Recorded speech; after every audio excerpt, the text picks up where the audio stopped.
அதாவது நிறைய விஷயங்கள் இருக்குதுங்கம்மா. சொல்கிறேன், தனித்தனியாக ஒவ்வொருத்தருக்கு நான் சொல்லித்தரேன். இல்லை நான் என்னங்கிறேன்னா, ஒரு அம்மா வீட்டில் காசே தங்கலைங்கன்னுச்சு. ஏதாவது எனக்கு காசு கிடைக்கிற மாதிரி ஒரு பரிகாரம் சொல்லுங்கன்னுச்சு. நான் கேட்டேன், நீ என்ன பொட்டு வைப்பீங்கன்னு கேட்டேன். நாங்கள் எல்லா பொட்டும் வச்சு பார்த்துட்டோம்ங்க, காசே விளையணுச்சு. சரி ரைட்டு, நீ போய் என்ன பண்ணுறேன்னா மஞ்சள் குங்குமத்தோடு நீரோடி வாழுங்கன்னு சொல்லியிருக்காங்க. ஆமாம், சுமங்கலியாக இருக்கிறவங்கள. அப்போ நீங்கள் ஒரு நாள் ஒன்று பண்ணுங்கள், தாமரை தீர்த்தத்தில் ஊற்றுனா காசு வரும்னு சொன்னேன். நீங்கள் தாமரை விதையை கொண்டு போய் குளத்துல போட்டு வாங்க. அது முளைச்சி ஒரு நாள் தாமரையாக வந்தால் அது எப்போ வருதோ அன்றைக்கி உங்கள் வீட்டில் காசு தங்கும். அதனால தாமரை விதையை போட்டு வந்துடுங்க. வரும்போது தாமரை தண்டை எடுத்து வீட்டில் நீங்கள் நல்லா உரசினீங்கன்னா, சந்தனமாட்ட உரசினீங்கன்னா ஒரு பிசு பிசுன்னு வரும். இதில் குங்குமத்தை சேர்த்து இனிமேல் தாமரை போட்டு வைங்க, நல்லா இருக்குன்னா காசு வந்துட்டு இருக்குது. எப்படி என்னங்க ஐயா? ஐயா அதோட எசன்ஸ் தானே அது. என்னங்க ஐயா? என்னங்க ஐயா? ஏதோ ஒரு கெமிக்கல் போட்டு வைக்கிறீங்க, இதுக்கு அது பரவாயில்லையில்ல. என்னங்கம்மா?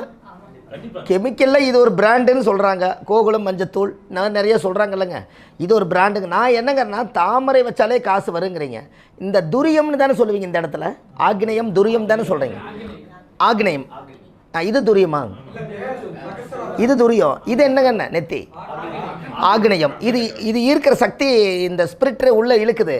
அப்போ நீங்கள் தாமரையோட எசன்ஸ் நீங்கள் வச்சிங்கன்னா இது உள்ளே இழுக்கும்போது மகாலட்சுமி வாசம் உச்சி வரைக்கும் வருமலங்கண்ண. ஐயா நான் நிறைய பேர்த்து இப்போ பொட்டு வைக்க சொல்லிட்டு இருக்கிறேன். இந்த தாமரை பொட்டு, இப்படி ஒரு பொட்டு யார் கண்டுபிடிச்சிங்கன்னா அது ஒரு கமெண்ட்ஸில் போட்டார். அது சுபமாரி முத்தம் போட்டார், இன்னொருத்தர் போடுறாரு. எப்படிங்கன்னு அவர் இன்னொருத்தர் போடுறாரு. அதை கேட்டுறது பரிகாரத்தில் உட்காந்தார் அவர் இதில் உட்காந்ததுனால.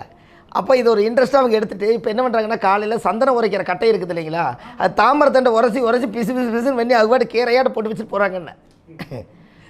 ஆனால் காசு வருது. இது எப்படிங்க அம்மா? நீங்கள் காசை வசப்படுத்தணும் அப்படின்னா நீங்கள் என்ன பண்ணணுங்கம்மா? பணத்தை நீங்கள் வசப்படுத்தணும் என்ன பண்ணணுன்னு, என்னைக்கு நீங்கள் ஒரு நாளைக்காவது காலையில் எழுந்திரிச்சுங்கம்மா, உங்கள் கையில் 10 ரூபா நோட்டு இருந்தாலும் பரவாயில்ல, 50 ரூபா நோட்டு இருந்தாலும் பரவாயில்ல, 100 ரூபா எது இருந்தாலும் பரவாயில்ல, காலையில் பூமாதேவியை தொட்டு கும்பிடுங்க. எந்திரிச்ச படுக்கையில் நீங்கள் பூமாதேவியை ஃபஸ்ட்டு தொட்டு கும்பிட்டுருங்க. ஆண்டவனே, நான் இத்தனை காலமாக செருப்பு போட்டுட்டு உன்ற பூமி மேலே நான் மிதிச்சுக்கிட்டே நடந்து போகிறேன். என்னைக்காவது ஒரு நாள் பூமாதேவி கேட்டுச்சான், நான் செமந்துக்கிட்டு இருக்கேன், என்னை மதித்து என்னைக்காவது ஒரு நாள் நீ தொட்டு வணங்கியிருக்கிறியா அப்படின்னு அது கோபப்பார்வையில் இருக்குமா. அதனால் செருப்பை கழட்டி விட்டுட்டு எந்த ஊருக்கு போனாலும் முதல்ல பூமாதேவியை தொட்டு வணங்கிருங்க, மண்ணை தொட்டு கும்பிட்டுருங்க. அந்த காலத்தில் சாமுண்டி படம் பார்த்தீங்களா ஐயா? மண்ணை தொட்டு கும்பிட்டுட்டு பொட்டொன்று வச்சுக்கம்மா பாட்டிருக்கா இல்லையா? அதை போட்டு நெத்தியில் வச்சுட்டிங்கன்னா முதல்ல மண்ணை மதிச்சிட்டிங்க. கரெக்டுங்களா? இந்த மண்ணில் உங்களுக்கு என்ன யோகமெல்லாம் வேணுமோ அதெல்லாம் கிடைக்கும். ஒன்று. ரெண்டாவது, இந்த காசு நம்ம அமௌண்ட்டு கொஞ்சம் வரணும் இல்லைங்களா? நம்மளுக்கு அடிக்கடி காசு வரணும், நிறைய பேர் கொடுக்கணும், கொடுத்தா 4 பேருக்கு செய்யலாம். அதுக்கு நம்ம என்ன பண்ணணும்னா, நீங்கள் வச்சுருக்கிற பணத்துக்கு ஒரு எலுமிச்சம் பழத்தை 4ஆக கட் பண்ணி அதில் குங்குமத்தை வச்சு சூடத்தை வச்சு முதல் நீங்கள் ஒரு 10,000 ரூபாயோ 5,000 ரூபாயோ வச்சு பூஜை ரூம்பில் வச்சு முதல் பணத்துக்கு டிஸ்டி எடுங்கன்னு, அதுலேருந்து பணம் உங்களுக்கு வந்துடும். எப்படி என்னங்க? பணத்துக்கு நீங்கள் டிஸ்டி கழிங்க, அந்த உங்களுக்கு டிஸ்டி எடுத்துனா பணம் வர மாட்டேங்குது. முதல்ல பணத்துக்கு எடுங்க, அப்புறம் உங்களுக்கு எடுத்துக்கலாம். நீங்கள் கோடீஸ்வரியான உங்களுக்கு டிஸ்டி எடுக்கணுமில்ல. வெள்ளிக்கிழமை செய். ஆமாம், எல்லா நாளும் செய்யுங்கம்மா. அப்புறம் மற்ற நாள் பணம் வந்து வேணாடுவீங்களா? பணத்துக்கு சுற்றி எடுத்துட்டு அது பணத்துக்கு தொட்டு கும்பிட்டு ஒரு முத்தம் கொடுத்தா அந்த பணம் எங்கிட்ட இது என்னை அன்பாக எங்கூட இருக்குதுவார், என்னையும் கூட அது லைக் பண்ணுது. அப்போ நான் இங்கேயே இருந்துக்கிறேன், இவர் தான் என்னை ஆச்சரியம் பண்ணன்னு சொல்லு. நான் அதையெல்லாம் கொஞ்சம் செய்கிறேன்னு வைங்களேன். நான் என்ன பண்ணிடுவேன்னு கேட்டிங்கன்னா, ஐயாவோட ஒரு ரூல் ஒன்று இருக்குதுங்க. எப்போவுமே பணம் பாக்கெட் நிறையா இருக்கணுங்க. எப்போ ஒரு 50,000 வச்சுக்கணும். அப்படி வசதி இல்லாத ஒரு 10,000 வச்சுக்கணும். அதுக்கு வசதி இல்லாத ஒரு 1000 ரூபாயாவது 10 ரூபா கட்டு வச்சுக்கணும். சரிங்களா? அது வலது பக்கம் வச்சுக்கணும். அது நீங்கள் எப்படி வைக்கிறீங்களோ வைங்க. பணம் எப்போவுமே சோப்பு நிறையா வச்சுருக்கணுங்க. அதில் என்ன ஒரு தைரியம்னு கேட்டிங்கன்னா, இப்போ நம்ம ஒரு இடத்துக்கு போகிறோம், என்ன வந்தாலும் பரவாயில்ல, என்கிட்ட பணம் இருக்குது, இது தைரியம் தானே? எவ்வளோ வந்தாலும் வீட்டில் வச்சுட்டு இங்கே ஐயோ யார் எனக்கு பணம் கொடுப்பாங்களோ பஸ்ஸுக்கு போகணும், தப்பு தானே? பணம் நீங்கள் இங்கே ஒன்று நிறக்கா கொடுத்து வச்சுட்டிங்கன்னா இந்த இடத்துல நம்ம இன்னொருத்தரையும் காப்பாற்றி போடல அந்த பணத்தை வச்சு. கரெக்டுங்களா? அப்போ தைரியமே பணம் தானே. இங்கே ஒருத்தருக்கு ஏதோ ஒரு சூழலை, ஐயா எங்களை பணம் இருக்குது நடங்க நம்ம கூட்டி போய் அவரை காப்பாற்றிடலாம், அந்த எண்ணம் வர்றதுக்கு முதல் துணிச்சல் எது கொடுக்கும்? Very good. அப்போ பணம் நம்ம எங்கே வைக்கணுங்க?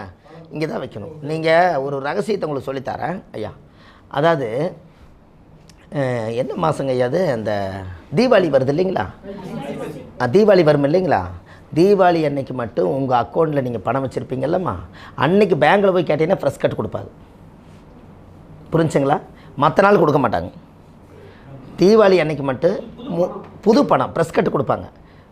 3 கோடி 4 கோடி ஒரு பேங்க் ஒதுக்கியிருப்பாங்க. அது கிளைண்ட்டுகளுக்கெல்லாம் கொடுக்கணுங்கிறது ஒரு ஐதீகம் உண்டு. நீங்கள் ஒரு 2 பேங்க் வச்சுருந்தா 2 இடத்துல போகலாம். 20 ரூபா கட்டாக இருந்தாலும் ஒரு 1000 10,000 ரூபாய்க்கு வாங்கினாலும் இவ்வளோ பணம் சேர்ந்துடும். எனக்கு 20 ரூபா கட்டாக இருந்தாலும் ஒரு 10,000 ரூபாய்க்கு கேட்டால் இவ்வளோ பணம் சேர்ந்துருப்பானுங்கன்னு. இதை வாங்கி அது வெறும் 10,000 ரூபா தான், ஆனால் பணம் எவ்வளவு இருக்குங்க. இதெல்லாம் எடுத்து அழகாக ஒரு செல்ஃபில் அடுக்கி வச்சு எல்லாத்துக்கும் ஒரு பொட்டு பூச்சி போட்டு என்ற வீட்டில் கட்டுக்கட்டாக பணம் இருக்குன்னு தீவார்த்தனை காட்டுங்க. உண்மையான கட்டுக்கட்டான பணம் வந்து சேரும். எப்படி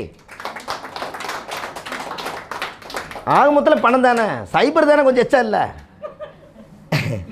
சைபர் தானே கையா கொஞ்சம் எச்சா இல்லை. உங்களுக்கு என்ன பிரச்சனை? கரெக்டுங்களா? நான் வந்து இந்த ப்ரெஸ் கட்டெல்லாம் வாங்கி ஆஃபீஸ் ஸ்டாஃபுகளுக்கெல்லாம் வேலை செய்கிறவங்களுக்கெல்லாம் அன்னைக்கு நான் கொடுக்குற போனஸ் வந்து இந்த ப்ரெஸ் கட்டை கொடுப்பேன். அவங்களுக்கு எவ்வளோ சந்தோஷமாக இருக்குன்னு சொல்லுங்கள். அவங்களுக்கு அப்படியே அந்த 20 ரூபா நோட்டு செலவுன்னு மனசு வராது, 50 ரூபா நோட்டு 100 ரூபா நோட்டெல்லாம் செலவுன்னு மனசே வராது.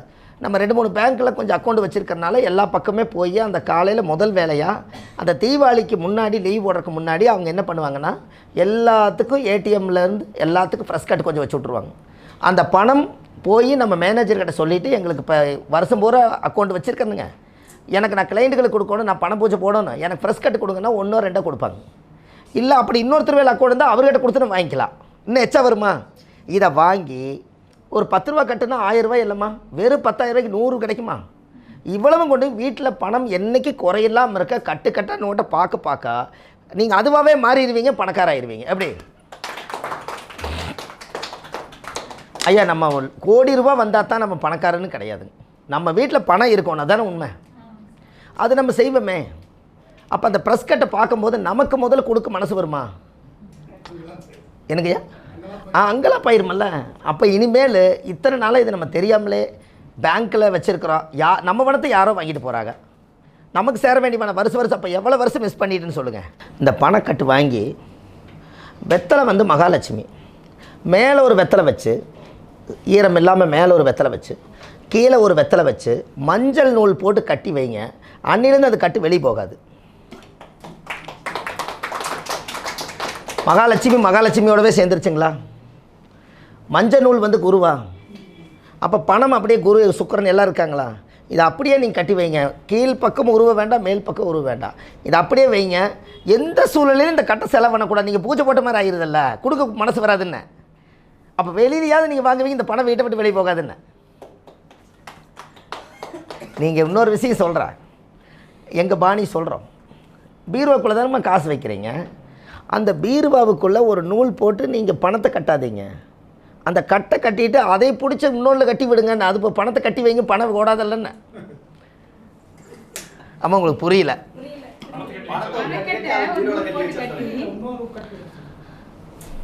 சார், பீருவாவுக்குள்ளே காசு வைக்கிறீங்க, பீருவாவுக்குள்ளே இந்த சாவி திறக்கிற மாதிரி இருக்கிற இடமெல்லாம் இருக்கும். அந்த ஒரு இது மாதிரி எல்லாம் ஒரு லெக் இருக்கும். நீங்கள் ஒரு நூலில் ஒரு 5 நூல் 6 நூல் போட்டு பணத்தை கட்டுவீங்க. கட்டி வச்சுட்டு கொஞ்சம் கேப் இருக்கும் இல்லைங்களா, அதை எடுத்து அந்த பெட்டிக்குள்ளே வைக்கிறல அந்த ஏதோ ஒரு இடத்துல பிடிச்சி இந்த கட்டோடு சேர்த்து நூலை கட்டி விட்ருங்கன்னு. பணம் இழுக்க முடியாதுல்ல, பணத்தை கட்டி வைங்கன்னு.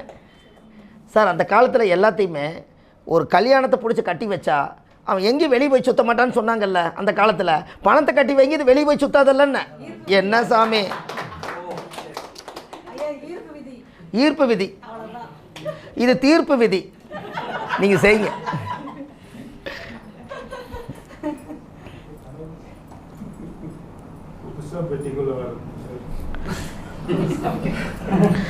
தீர்ப்பு விதி ஏனுங்கய்யா, இதெல்லாம் இன்ட்ரெஸ்டாக போகுதுங்களா உங்களுக்கு? என்னங்கய்யா, உங்களுக்கெல்லாம் மகிழ்ச்சியாக இருக்குதா? நீங்கள் இதெல்லாம் மகிழ்ச்சியாக இருக்கீங்களான்னு கேட்குறேன் நான். என்னங்கய்யா, தூக்கமே போயிடுச்சு ஐயா, தூக்கம் போயிடுச்சு இல்லைங்களா? எனர்ஜியாக இருக்கணும் ஐயா. காசுக்கு நீங்கள் நல்லா யோசிச்சு பாருங்கள். அந்த காலத்தில் பணத்தை எல்லாமே சேட்டுகள்லாம் பார்த்தீங்கன்னா கட்டில் கீழே போட்டு உட்காந்து மகாலட்சுமிக்கு மேலே தான் உட்காந்து பேசுவாங்க. புரியுதுங்களா? மகாலட்சுமி கீழே போட்டு உட்காந்து மேலே பேசுவாங்க. எதனால தெரியுங்களா? நீங்கள் எந்திரிச்சாலே பணம் ஓடி போயிருந்தா அவருக்கு தெரியுதா இல்லையா சார்? தெரியலையே உங்களுக்கு நான் சொல்கிறது. பணத்துக்கு பணம் பூரா கீழே தான். ஏதாவது கேட்டால் என்ன மாமு, சரி இந்த புடி அப்படின்னு கொடுத்துட்டு இதை வாங்குன்னு உள்ளே வச்சு உட்காந்துக்கல. அப்போ அது என்ன காரணம்னா, அவங்களும் மகாலட்சுமி மதிக்கிறாங்க. என்னை விட்டு போயிடக்கூடாது, 4 ஆள் 4 பக்கம் உட்காந்துருக்குது, உள்ளே பணம் இருக்குல்ல. கரெக்டுங்களா? அப்போ அவங்க என்ன பண்ணுவாங்கன்னா, அந்த வலம்புரி சங்கு, அந்த மகாலட்சுமியுடைய படம், இதெல்லாம் அந்த எடுத்து இப்படி ஓதும்போது மகாலட்சுமி என்ற வீட்டுக்குள்ளேயே உட்காந்து அவங்க அந்த மந்திரம் தான் சொல்லிக்கிட்டே இருப்பாங்க. அது 1 கோடி மந்திரம் நீங்கள் சொல்லிட்டீங்கன்னா, அது எங்கே இருந்தாலும் என்னை அதிகமாக கூப்பிட்டது இவங்க தானே சொல்லி அவங்ககிட்ட வந்து உட்காந்துக்கும்னே. இதுக்கு நீங்கள் ஒரு கை தட்டிடுங்க. 1 கோடி அல்ல. என்னங்கய்யா?